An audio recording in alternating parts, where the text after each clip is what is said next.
Hello dear friends, now let us start chapter number 12, that is deduction from gross total income under chapter 6a. Now see, up to now whatever we have seen, you know how to calculate gross total income. But from that we are deducting the deductions of section 80C till section 80U which are mentioned under chapter 6a. So let us see one by one which deductions are there, what are the conditions and what are the deduction amount. Now the very first general rule that is being given over here, your aggregate amount of deduction can never exceed your gross total income. So let's say my gross total income is rupees 2 lakh, my total deduction under chapter 6a cannot exceed rupees 2 lakh. If I'm following the optional tax system of 115BAC, I cannot take any of these following deductions, but only two deductions are available even in that optional tax system, and that is 80CCD subsection 2 and 80JJAA. Now let us refer the very first section, section 80C. Deduction for specified investment for individual and HUF. Point to be noted is, section 80C is available to individual and HUF, not to any other person. Section 80C available to resident also, to non-resident also. So even a non-resident can claim the deduction of 80C. The maximum deduction of 80C cannot exceed rupees 1,50,000. Maximum you can claim in this section 1,50,000.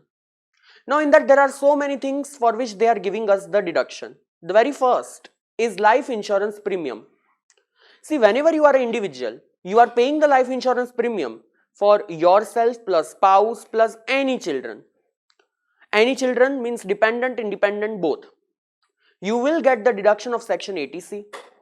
Please remember, you will not get the deduction if you are making the payment for your parents. If you are making the payment for the parents, you will not get any kind of deduction in 80C. If you are a HUF, you will get the deduction if you are making the payment for the member. Now, how much amount of LIC premium, I mean life insurance premium is allowed as a deduction? The very first thing, see, by the way, you can pay through any mode. Even if you have paid in cash, it is allowed as a deduction in 80C. Now you see in which date you have taken the policy. If you have taken the policy prior to 31st March 2012, then 20% of your sum assured is the maximum deduction that you can claim for this premium, 20% of the sum assured.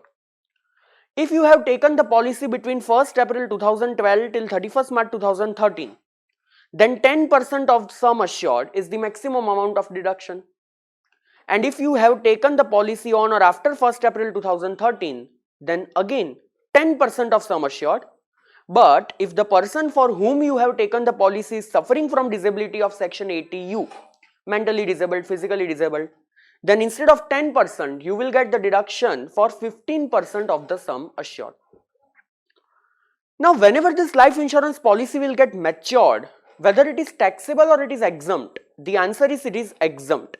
Under section 10 clause 10D, it is exempt. However, there are three cases in that it will be taxable. Number one, if the policy is taken for the dependent person for which you are already getting deduction under section 80DD, that you will see. If the policy is taken for that dependent person, then whenever you are getting the maturity, it will be taxable. Number two, if you have taken keyman insurance policy, if the keyman insurance policy is taken, whenever you are taking that policy and maturity is there, taxable. And number three, if it is a normal policy, but whenever you had paid the premium, it was more than 10, 15 or 20% respectively of sum assured, it was more than that percentage, then again it will be taxable. However, here if in case of death your family member is receiving the amount, then it will be exempt. Then the second deduction that we get in 80C, if you contribute your own contribution, that is employee contribution towards superannuation fund, statutory provident fund and recognized provident fund. Can I say we have already seen this in salary chapter? You will get deduction in 80C. Second, whenever you have taken any public provident fund and you are making the payment in this PPF for yourself or your family member, you will get deduction in 80C.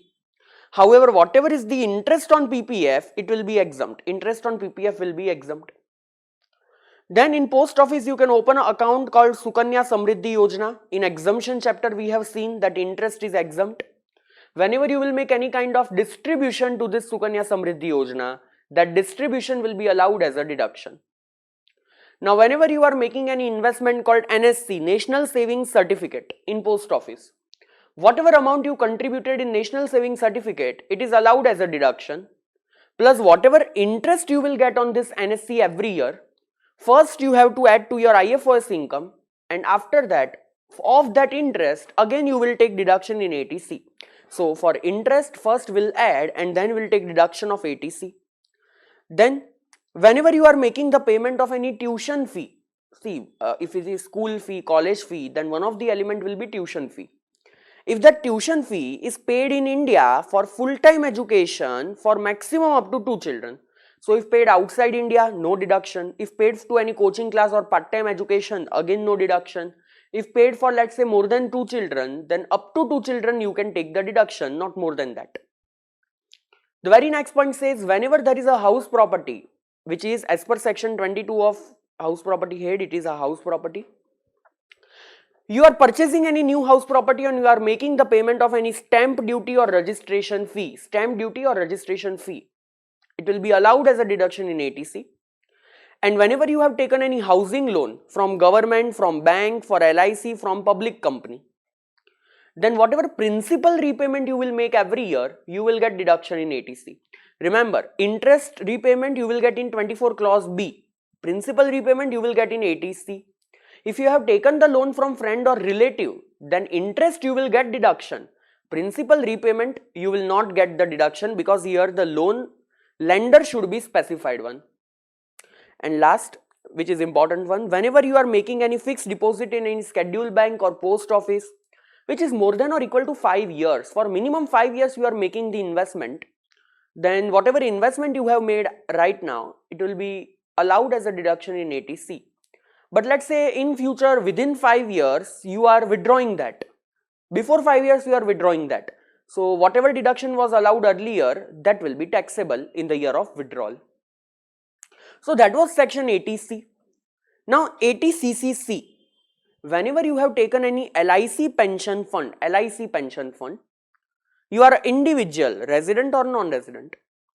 Whatever premium you will make to this LIC pension fund, that premium will be allowed as a deduction, but maximum up to 1,50,000. So the premium amount or rupees 150, whichever is lower. So again over here you are getting deduction up to 1,50,000. See, same like pension fund of LIC, we also have pension fund of government, Atal Pension Yojana, National Pension Scheme, for which if you are an individual and you are making a payment to this government pension fund, you will get the deduction under section 80 CCD subsection 1.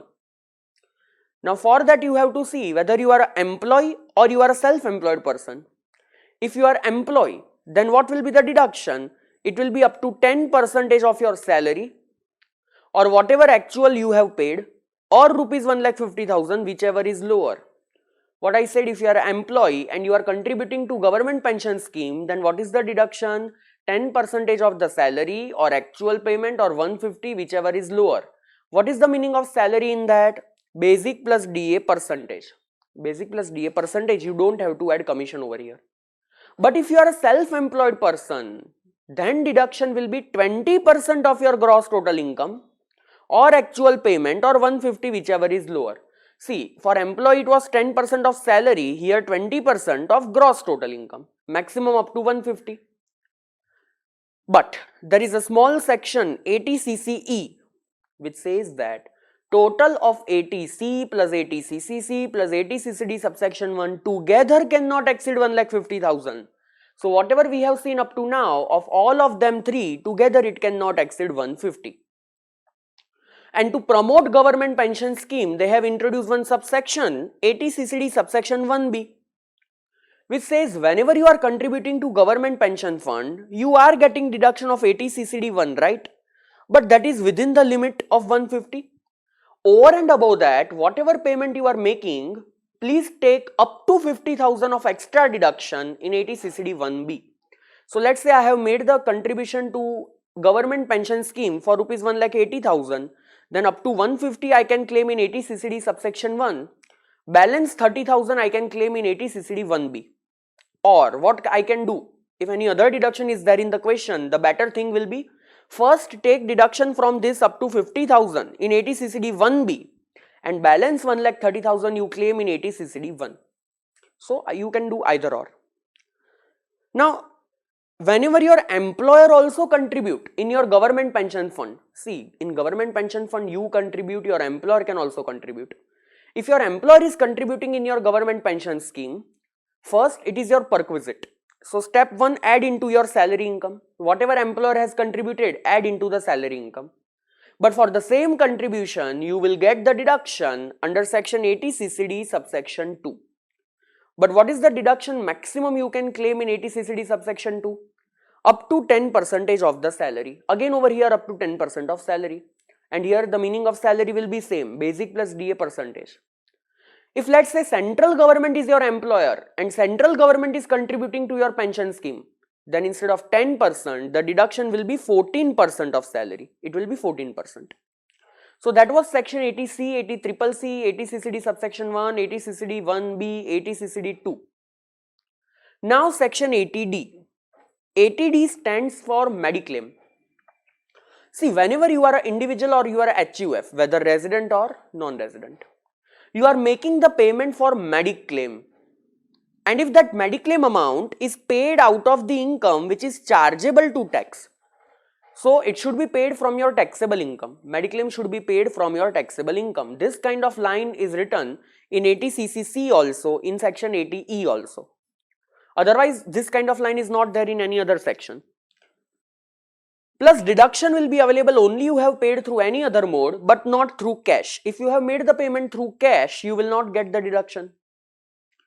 Now see, if you are an individual, in 80D you will get the deduction for 2 bunch. Now what is 2 bunch? Bunch number 1, himself, spouse and only dependent children. For these 3 together you will get some deduction. And separately you will get the deduction for the parents, mother, father, both combinedly. Now parents can be dependent, can be independent. So for individual, 2 deductions are available. One for himself, spouse, dependent children. Second for parents, parents can be dependent, parents can be independent. But if I am talking about HUF, HUF will get the deduction only if it is paid for the member. Now, let's say if I am an individual, I am making the payment for the first bunch, that is myself, spouse and dependent children. I will get the deduction for Mediclaim, for central government health scheme, that is the scheme issued by central government for Mediclaim, and third, preventive health checkup, that is body checkup and all. For this 3 kind of deduction, I will get deduction of 80D, but maximum for all of these 3 combinedly cannot exceed rupees 25,000. And if in this 3 bunch, these 3 people, any one of them is also resident senior citizen, any one of them, if is resident senior citizen, the limit of 25,000 will become rupees 50,000. For parents, when I am doing this investment, I will get the deduction only for Mediclaim and PHCU. I will not get the deduction for central government health scheme. And for parents, I will get the deduction for 25,000. Mother and father both combinedly 25,000. If any one of them is also resident senior citizen, then instead of 25,000, the limit will be 50,000. HUF will get the deduction for member only for payment of Mediclaim, not for other 2 purpose. HUF will also get the deduction of 25,000, and if any one of them is resident senior citizen, then 50,000. Now remember, this preventive health checkup you can pay in cash. Mediclaim and central government health scheme you can't. PHCU you can pay in cash, that is okay. PHCU deduction together for this 2 bunch, together of this 2 bunch cannot exceed 5,000. So there is an internal limit. So let's say I paid my Mediclaim 10,000 and PHCU 6,000. Total is though 16,000. I will get deduction only of 15,000. That is 10,000 of Mediclaim and only 5,000 of PHCU. Total cannot exceed 15,000. Now remember one more point, that if any person is a resident senior citizen and he is not covered by any insurance, he don't have any Mediclaim, then whatever actual medical expense he has paid, actual medical expenditure, for that he will get deduction up to 50,000, which is included obviously in this above limit. So let's say my mother has a Mediclaim, my father don't has a Mediclaim, and let's say father is resident senior citizen. Whatever actual medical expenditure is there of father plus the Mediclaim of mother, both cannot exceed 50,000 together. Now there is one more point, that if you have taken the policy and you are paying the premium lump sum, which covers more than one previous year, then you see that under your payment, which all previous year are covered, how many previous year are covered, your premium will get bifurcated to those previous year. For example, I paid rupees 30,000 as Mediclaim on 1st March 2021 for 3 years. Then what will be the deduction for the year 2021? I paid the premium on 1st March 21. Tell me up to which date this is valid. Can I say it is valid up to 28th February 21 to 2, 3, 4, 24. I mean 29th February 2024. So can I say there are total 4 previous years that are covered? 2021, 21-22, 22-23 and 23-24 also covered. So there are 4 previous year covered in this policy, and that's why what deduction I will get for each of these 4 years? 30,000 divided by 4. Then I don't have to see how much month are there. Directly 30,000 divided by 4. So per year it will be 7,500 rupees of deduction. Hey people, are you understanding this section 80D, yes or no? Now let us move to the very next section, and that is section 80DD. If you are a person who is maintaining any dependent person who is suffering from disability, so who should be that dependent person? If you are individual, then either your spouse, children, parents, brother or sister, any one of them. Spouse, children, parents, brother or sister. And if you are a HUF, then a member. If any one of this is suffering from a disability, which is mentioned under section 80U, and they himself or themselves do not claim section 80U, so for you who is maintaining them, you will get a fixed deduction under this section, provided the person who is claiming the deduction should be resident individual or HUF. The person should be resident. Now see that disabled person, how much disability is there? If 40 to 79% disability is there, fixed 75,000 is the deduction. If more than or equal to 80% disability is there, 1,25,000 rupees is the deduction. Now 80DDB, medical treatment. If you are a resident individual or HUF, you are incurring the expenditure for any of the dependent person who we saw above, himself, spouse, children, parents, brother, sister. And if they are suffering from a particular disease which is mentioned under rule 11DD, specific disease, then for those disease, whatever expenditure you are claiming, that whatever expenditure you are doing, up to a certain amount you will get the deduction. Now how much deduction you will get? If you are doing the expenditure for yourself or dependent person, then 40,000, and if for whom you are doing the expense is a resident senior citizen, then rupees 1 lakh. So for any normal person 40,000, but if the person for whom you are doing the expenditure is resident senior citizen, then the limit will be 1 lakh. Remember in section 80DD it was a fixed deduction irrespective of your expenditure. In 80DDB it is the limit or expenditure whichever is lower. Now whatever deduction amount you will receive, that is either whichever is lower 40,000 or 1 lakh or actual expense, whatever is lower, from that deduction, whatever is reimbursed by some other person, that you will deduct. So the deduction amount will be reduced by the reimbursement done by any other person for this expenditure. Then the very next section is section 80E, loan taken for higher studies. If you are an individual, you have taken a loan for higher studies after 12th standard, either within India or outside India. Loan is taken from financial institution or approved charitable institution, and the loan is taken for yourself, spouse or any kind of children, even for the child for whom you are a legal guardian, that is also okay. Then whatever interest per year you are paying on that education loan, you will get the deduction in section 80E. There is no upper limit. Whatever interest you will pay, the deduction will be available over here. Here the course can be full-time or it can be part-time also.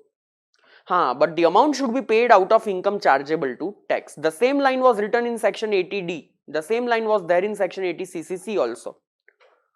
But the deduction will be available only up to 8 years. Now let's say your loan is totally done up to 5 years. Then from 6th year onwards you will not pay any interest. So deduction will be for 5 years like that. But maximum deduction you can get for 8 years. Then the next section comes to section 80EE. Interest on loan taken for a residential house property. See, It is a specific deduction which is available only in few cases. Now, which are those cases? You are an individual. You have taken a housing loan from financial institution, not NBFC, financial institution, and that loan is sanctioned in the previous year. Previous year, which previous year? Previous year 16-17. That loan is sanctioned in which previous year? 16-17. Loan amount is less than or equal to 35 lakh. The value of the house property is less than or equal to 50 lakh, that is the actual value. And taxpayer do not have any other house property also on the date of sanctioning of the loan.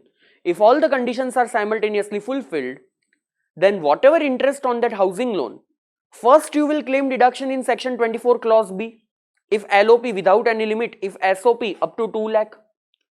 Then whatever remaining interest portion is left out, from that up to 50,000 you will get deduction in section 80EE. Maximum deduction of 80EE will be what? 50,000. So what conditions we saw? Loan sanctioned in the year 16-17, loan value less than or equal to 35 lakh, house value less than or equal to 50 lakh. You are not having any other house property on the date of sanctioning of the loan. The loan is taken from a financial institution. Then what is the amount of deduction of interest? 50,000. But it is over and above what you get in 24 clause B. If your entire interest is exhausted in 24 clause B, 80EE has no value. The similar kind of section is given for some other previous year, and that is 80EEA. Deduction in respect of interest on loan taken for certain house property. Here the condition is you should be individual. See, whenever I am not writing resident individual, it means both resident and non-resident. You are individual. You are not eligible to claim 80EE anytime in your life. You have taken a housing loan from financial institution, not from NBFC. And that housing loan is sanctioned in 1920 and 2021, either 1920 or 2021. You have to see what is the stamp duty of the house. If the stamp duty value is less than or equal to 45 lakh, you are not having any other house property on the date of sanction of loan, then up to rupees 1,50,000 you will get deduction in 80EEA. The point to be noted is, in section 80EE, you was getting the deduction based on so much conditions, and one of the condition was the loan amount. Here there is no condition of the loan amount. In 80EE we had to see the actual value of house. Here we have to see the stamp duty value of house. In that year sanctioning year was 16-17, here 1920, 2021. In 80EE the limit was 50,000. In 80EEA the limit is rupees 1,50,000. The similar kind of deduction is given 80EEB. If you want to purchase any electric vehicle, you are taking a loan from financial institution, even from NBFC, for purchasing that electric vehicle, which is sanctioned in between 1st April 19 to 31st March 23. In this long era, if you have sanctioned the loan to purchase electric vehicle from any of this concern, then interest or 150, whichever is lower, it will be the deduction of section 80EEB. So here a very blanket deduction is given without much conditions. You don't have to see the value of loan, you don't have to see the value of vehicle, you just have to see the interest limit, that's it. Then the very next and important deduction is section 80G. Whenever you are giving you are a person, any kind of person, resident, non-resident, firm, company, individual, HUF, you are giving the donation to certain fund, certain trust, certain institute, you will get the deduction in section 80G. But some points are there. If you are giving donation in kind, it is not deductible. It should be totally in cash, not in kind. Donation directly to beneficiary, then again no deduction. You have to give the deduction to the fund or trust which they have said. If you are giving donation for a particular caste and community and not for all, then again you will get no deduction of 80G. If you are making the donation in cash and that amount is more than 2,000, whatever you have paid in cash, you will not get any kind of deduction. Up to 2,000 in cash, it is totally okay. More than 2,000 in cash, it is not okay. And deduction you will get only for the donation which you have given to the fund or trust which are there in India. If you are giving donation to an NGO which is there in USA, obviously you will not get deduction in India. Now there are 4 type of deduction that you will get. For certain type of fund you will get type 1 deduction 100% without limit. Whatever names they have given in type 2, if you are giving donation to type 2 wala fund, you will get 50% of that donation without any upper limit. Type 3 100% subject to some limit, and type 4 50% of the donation subject to some limit. 1, 2, 3, 4. Now let us understand type number 1. See, I am not reading all the names, I am giving some clue, and from these clues in any damn question you will be able to identify which type it is. If in any type you are getting the fund or the names of donation which are having the names like national, international, central, state, Zilla, PM, CM, notified university, Swachh Bharat, Clean Ganga, PM Cares Fund, whatever donation you are making to any of this, fund maintained by government, basically, you will get the deduction 100% of that donation without any upper limit. So mainly you have to remember, whenever any government related fund is there, it is type 1. Now whenever any Congress related type is there, means the name which contains a leader who belongs to Congress, like Jawaharlal Nehru Memorial Fund, Indira Gandhi, Rajiv Gandhi, and one more which is an exception to this Congress, PM Drought Relief Fund. So PM Drought Relief Fund, it will come in type 2. For all these 4 kind of names, you will get 50% without any upper limit. Now in type 3, if you are giving donation to promote family planning expenditure, you are giving the donation to Indian Olympic Association, or you are giving the donation to Indian Archery Association, related to games, if you are giving the donation, you will get the deduction in type 3, 100% subject to a upper limit. Point to be noted is, when you are giving donation to Indian Olympic Association, deduction is available only if you are an Indian company. So if you are an individual and you are giving the donation to Indian Olympic Association, you will not get the deduction. Now whatever other charitable trusts are there, NGOs, etc., who are registered under section 80G, they will get the deduction 50% subject to certain limit. Now in type 3 also there is a limit, and type 4 also there is a limit. Now what is this limit? Here the limit combinedly for type 3 and type 4 together cannot exceed 10% of adjusted total income. 10% of adjusted total income. Now what is the meaning of adjusted total income?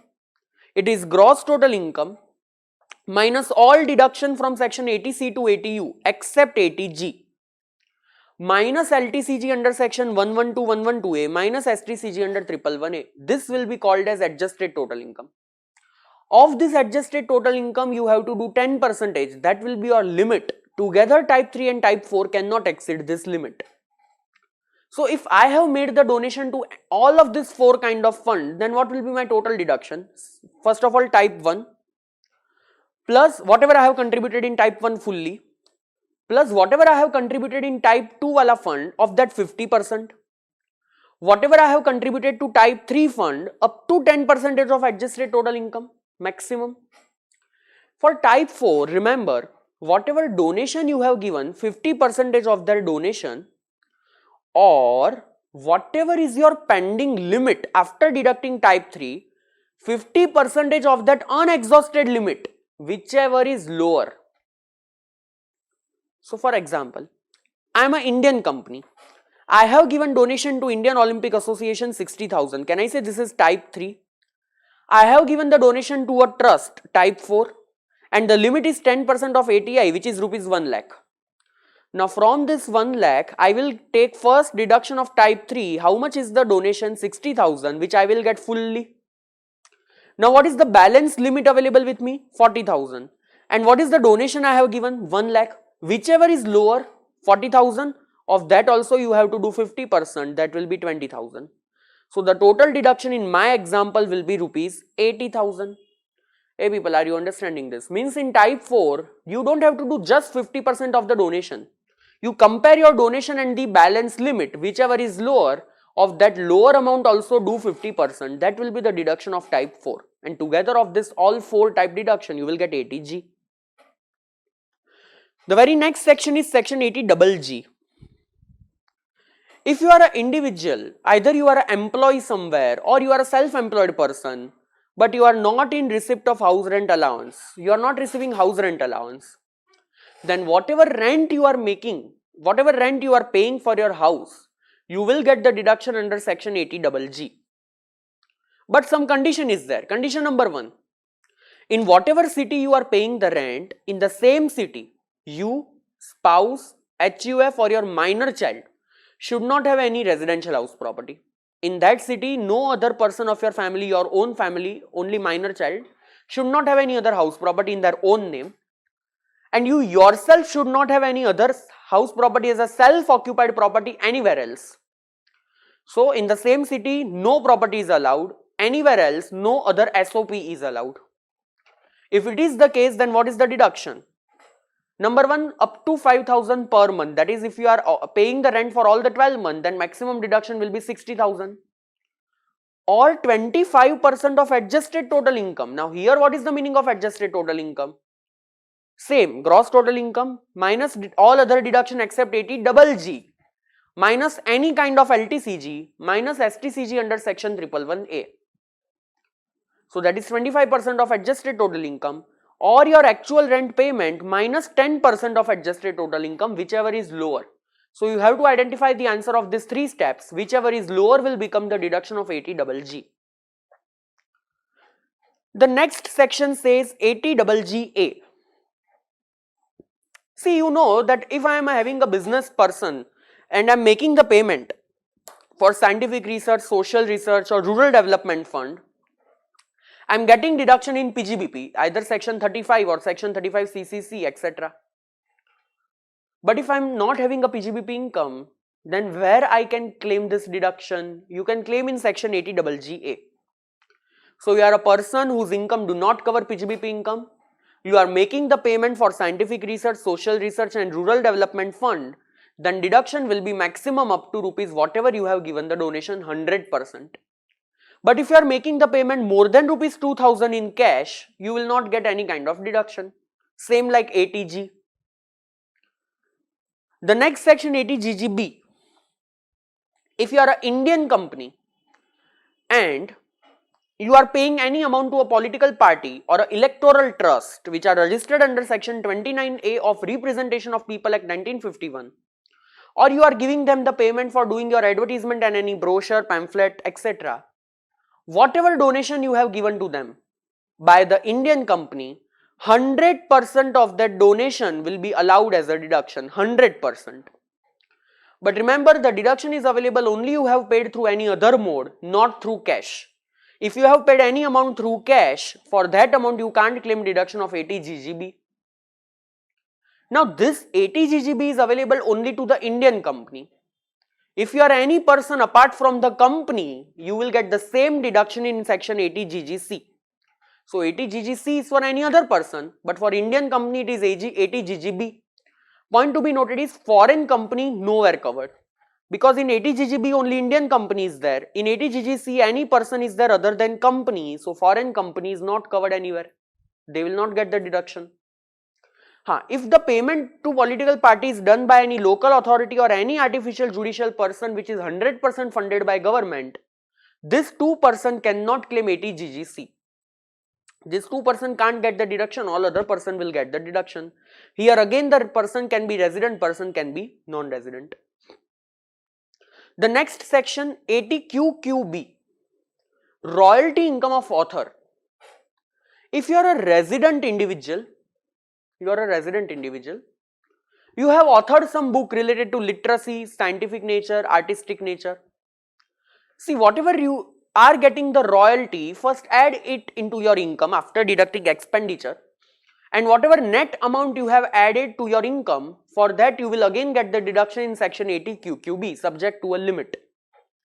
However, if the royalty is related to textbook of school, guides, newspaper, journal or pamphlet, you will not get any kind of deduction in 80QQB. Now, how much maximum amount of deduction is available?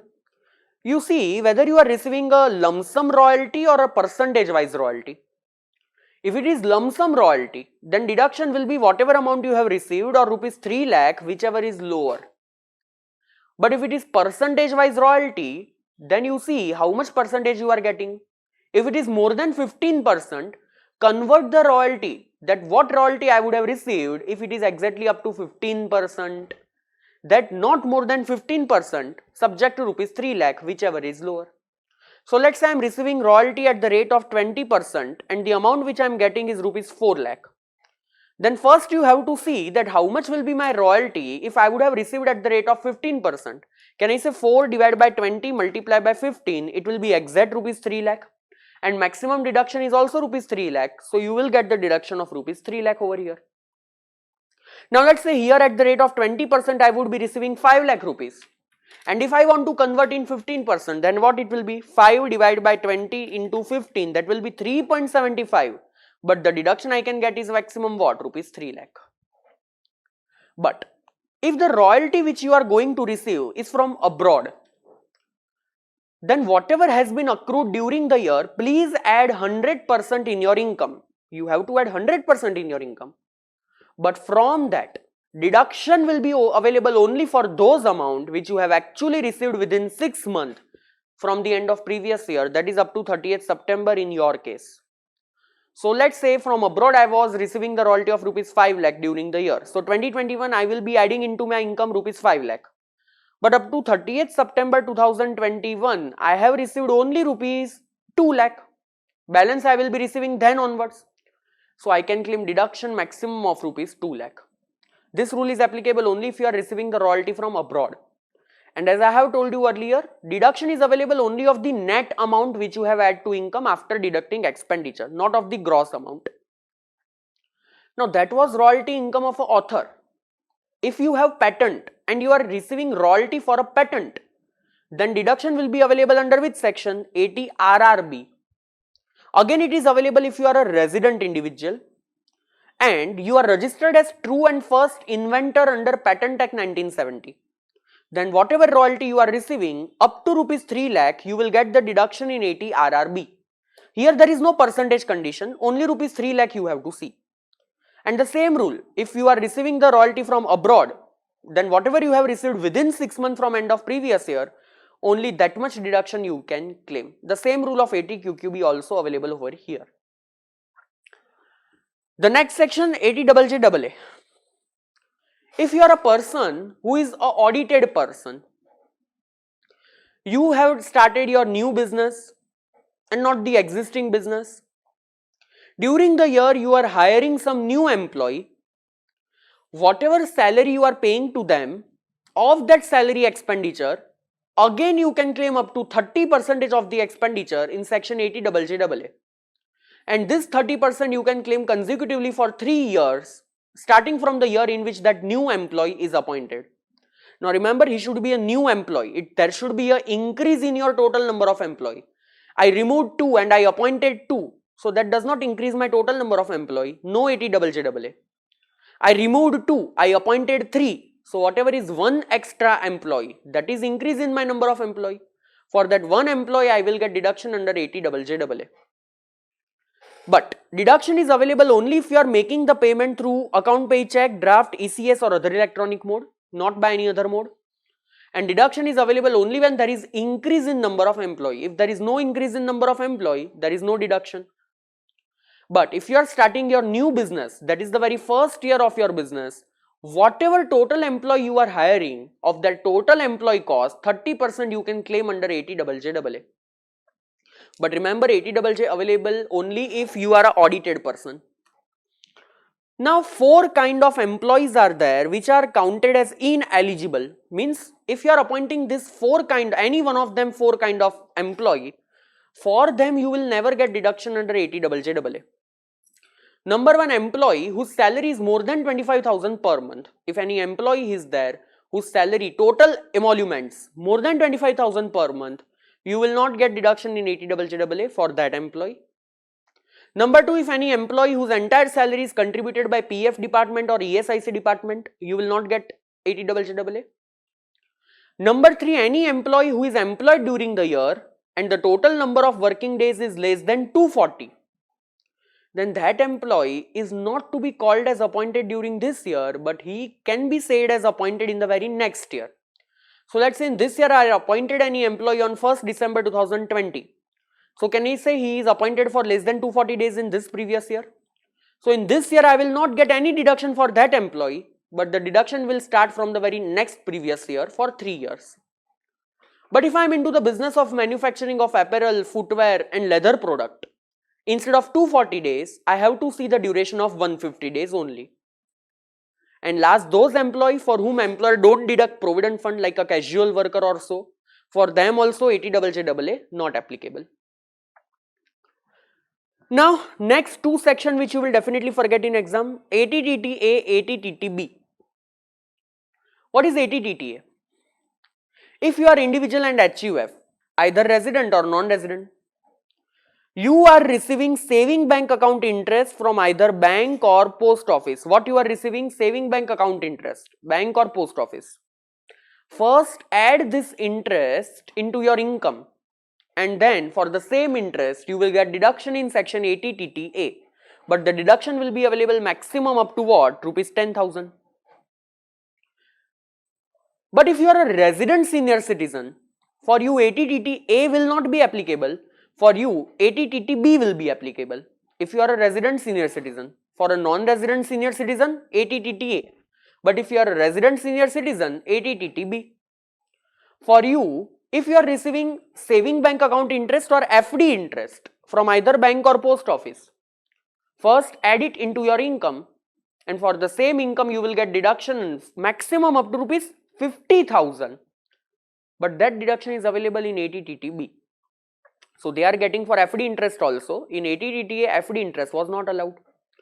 Now remember, whenever you are receiving interest of post office saving bank interest, ATTTA, ATTTB available, that is okay.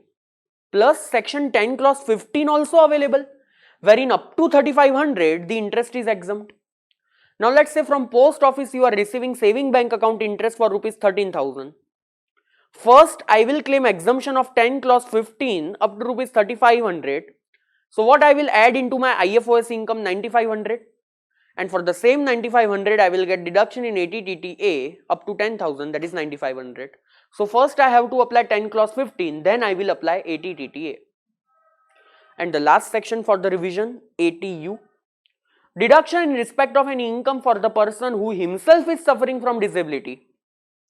If a person, resident person suffering from disability is more than 40%, then if the disability is 40% till 79%, the deduction will be fixed rupees 75,000.